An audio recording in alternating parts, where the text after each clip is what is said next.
Welcome to Foresight Friday Roundup, Foresight Health's podcast series for healthcare revolutionaries. Outcomes matter, customers count, and value rules. Hello again, everyone. This is Dave Berta, news editor at Foresight Health. It is Friday, May 14th. On today's episode of the Roundup, we're going to talk about Medicaid generally and Medicaid managed care specifically. To be honest, I really don't know much about Medicaid, and I know even less about Medicaid managed care. So I'm going to be taking lots of notes as we talk about trends in Medicaid enrollment, Medicaid expansion, new Medicaid managed care models, and new companies trying to create more value for Medicaid recipients. Today's lesson will be taught by Dave Johnson, founder and CEO of Foresight Health, and Julie Murchison, partner at Transformation Capital. Hi, Dave. Hi, Julie. How are you guys doing this morning? Dave? I'm pumped to be discussing Medicaid. How about you? Yeah, pumped is a good word. How about you, Julie? Are you pumped? I'm pumped. And I got to say, I took my first business trip this week back on a plane and went to the East Coast where I haven't been since, wait for it, fall of 2019. How crazy is that? Wow. Have things changed since you've been there? It does feel different. I'll say that. Right. Dave, you left a bottle of wine in a check-in bag, right? And got busted? I did. Didn't think twice about it.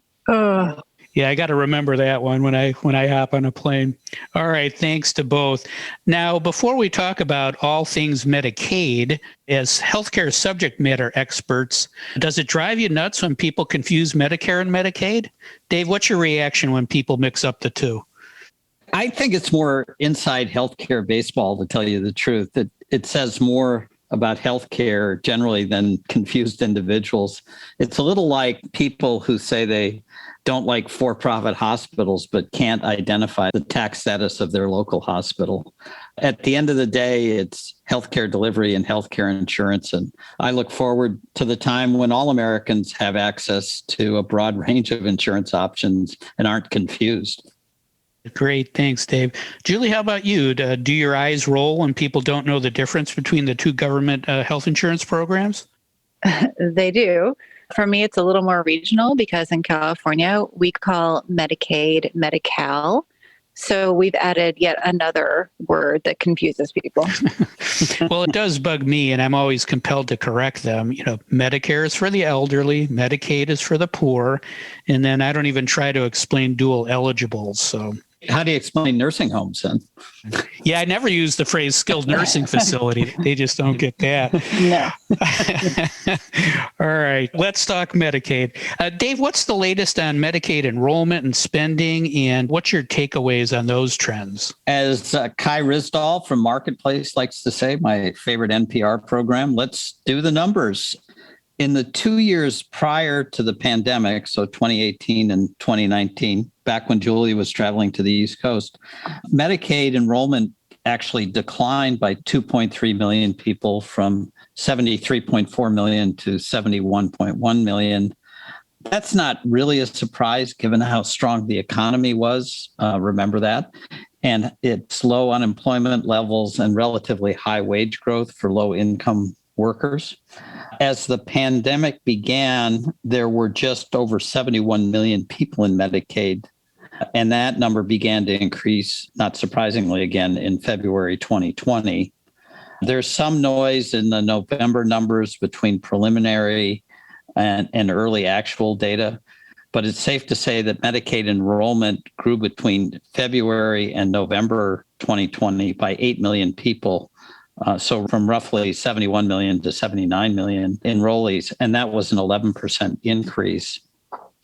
December 2020 and January 2021 were the pandemic's worst 2 months, so it's reasonable to expect continued growth for both those months and the coming months well into 2021, particularly since there's a historic lag between economic recovery and Medicaid enrollment declines. Medicaid enrollment increased in every state, but there was wide variation. California had the lowest increase with enrollee growth of roughly 6%. Utah was the highest with enrollment growth of 22%, It's important to note that Utah was a Medicaid expansion state in 2020. From just a sheer population numbers perspective, these are huge numbers. When Medicaid enrollment peaks at some number above 80 million, probably later this year, it may well represent at least a quarter of the U.S. population. Medicare, by contrast, as documented by CMS's handy-dandy fast fact sheet, covers roughly 63 million people. So think of that, 80 plus million to 63. The spending trends are murkier to assess since national health expenditure data from CMS in 2019 is the latest we have, and that doesn't include, obviously, Medicaid's 2020 enrollment spike because of COVID and unemployment and other associated factors. According to that 2019 NAG data, National Health Expenditure data, Medicaid spending grew 2.9% to $613.5 billion. Remember, this growth occurred with declining Medicaid enrollment. By contrast, Medicare spending grew 6.7% to roughly $800 billion, and that was with increasing enrollment. So simple math shows that pre-pandemic per capita Medicare spending is over 50% higher than pre-pandemic Medicaid per capita spending, $13,000 versus $8,600. My swag estimate is that 2020 Medicaid spending will exceed $700 billion. That's up from the $613.5 billion I mentioned earlier. So a huge increase. And that's based on enrollment growth and the fact that Medicaid enrollees were disproportionately hospitalized for COVID treatment because of their high levels of chronic disease. So we're going to see a big spike in Medicaid spending. And of course, it all gets even more complicated by Medicaid expansion states and the politics of that. Lots of big numbers there. Julie, what's the latest on Medicaid expansion, waivers, work requirements? Where are any of those going under the Biden administration? Well, we are still holding steady at 39 states, including DC, that have adopted Medicaid expansion, and 12 states that haven't. And that's increasingly relevant because the American Rescue Plan Act of 2021 that Biden passed provided a number of additional incentives for those 12 states that have not yet expanded Medicaid. So we could be on the brink of change there. In 2021 to date, we've seen Kansas, Mississippi, North Carolina, and Wisconsin all initiate some sort of important step towards Medicaid expansion, with some others in various stages of activity. Of course, things are stalled in Florida, which can't say that's a surprise. Texas has been fairly silent on any forward progress. So 2021 will probably be a big year for defining what happens with Medicaid expansion in those states. There's also, interestingly, a new study published in Medical Care Research and Review with some researchers out of Colorado that found that Medicaid expansion under the ACA provided a financial boost to hospitals. And this is important because states are in the position where they need to make a really difficult call on a lot of financial decisions to protect their safety net hospitals.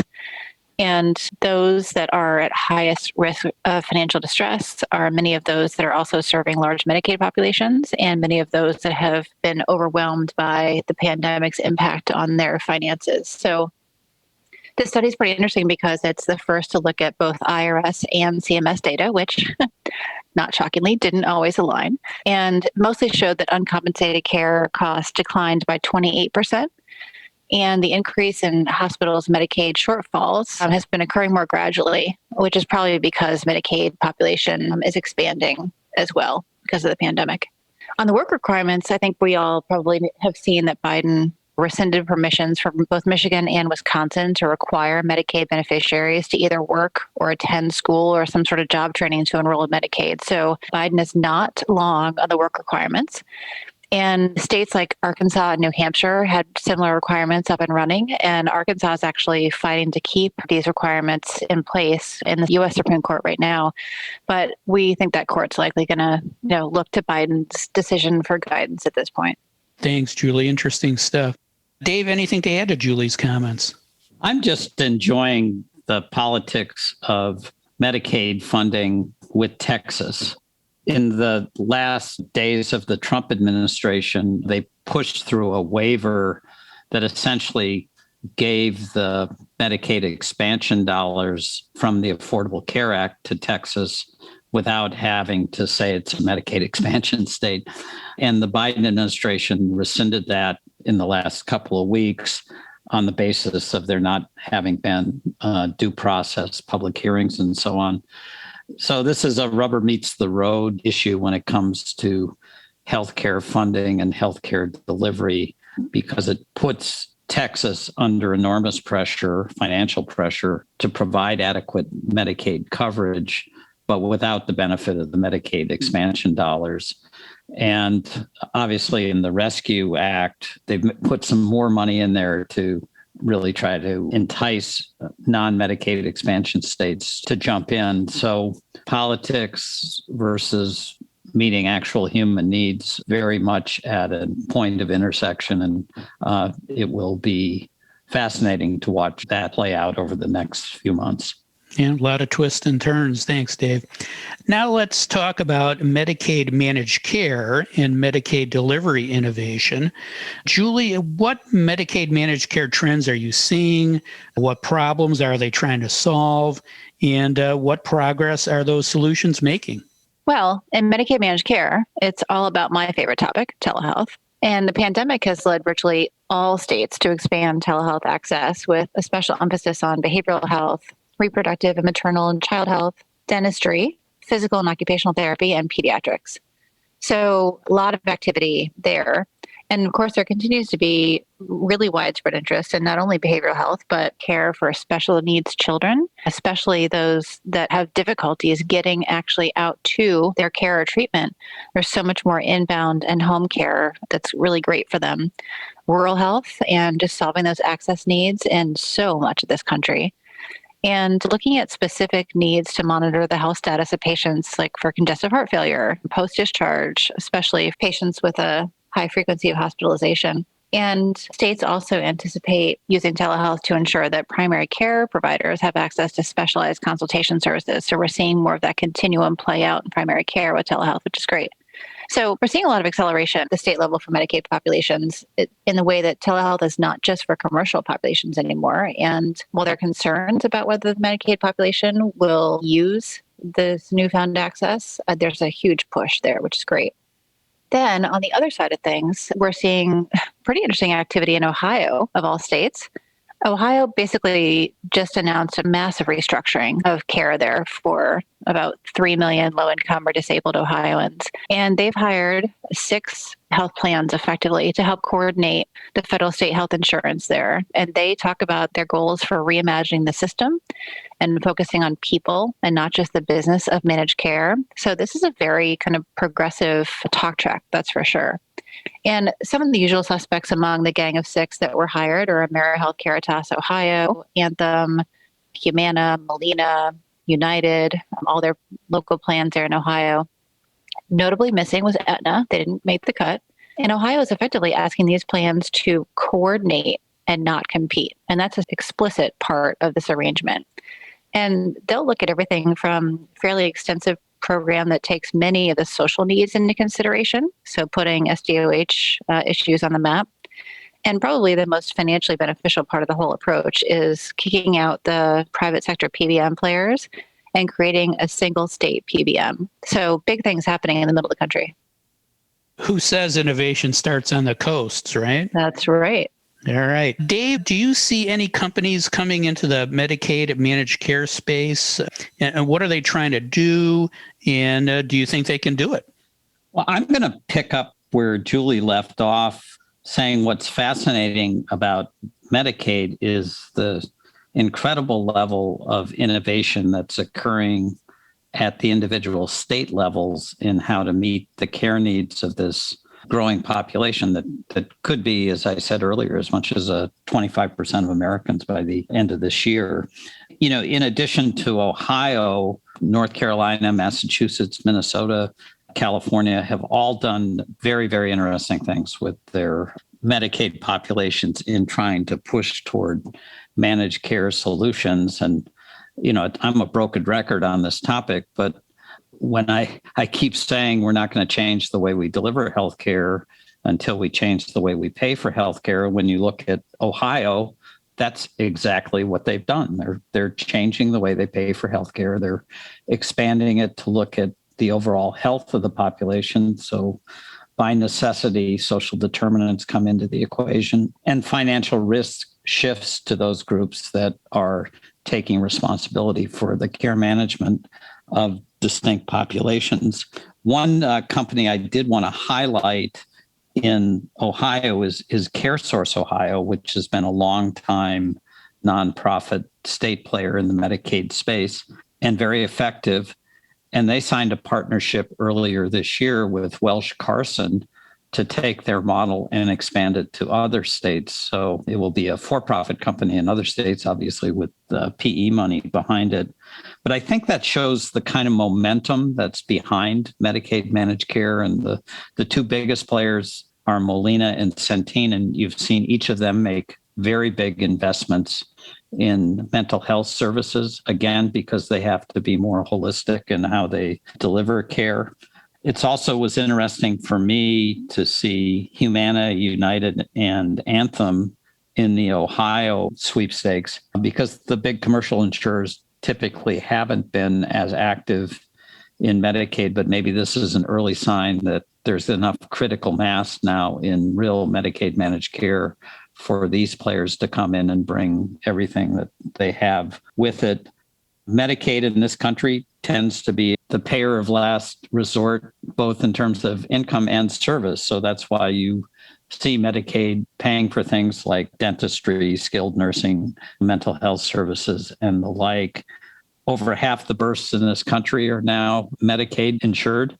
There's a great company here in Illinois, FQHC, called Erie Health, that's actually able to cost shift. They have arrangements with some of the big health systems here, notably Northwestern and Rush, to do births at their facilities.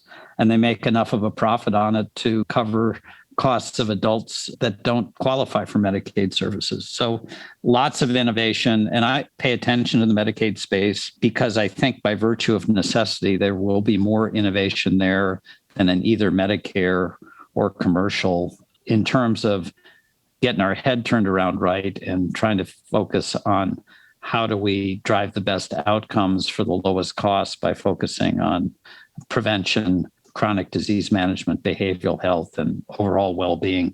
Yeah, using financial incentives to force delivery change. I love it. Thanks, Dave. Julie, anything to add to Dave's comments? Well, I would just mention a couple of companies we partnered with that are really looking at how they can expand into Medicaid and underserved markets. So first would be Groups that it's a hybrid model addiction service, telehealth, bricks and mortar with a digital platform coming out. And this is opioid addiction treatment. And they have started to really work with health plans in a very innovative set of relationships to expand services to those who are most in need. So you're going to start to see innovators work with health plans on arrangements that allow for more of a risk-based approach to this work. And Ginger's doing the same thing. Some of Ginger's competitors are literally just enabling a cheaper fee-for-service model. And Ginger's building a case rate that can work with plans to act as a triage and where they can take risks to really help multiple populations, not just commercial, and those who typically access behavioral health therapy. And the last I'd mention is Unitas, and other players in the Unitas space are Aunt Bertha and Socially Determined. And the fact that these companies exist and are being funded and are being adopted is amazing because they are coordinating care for many populations, but certainly Medicaid underserved.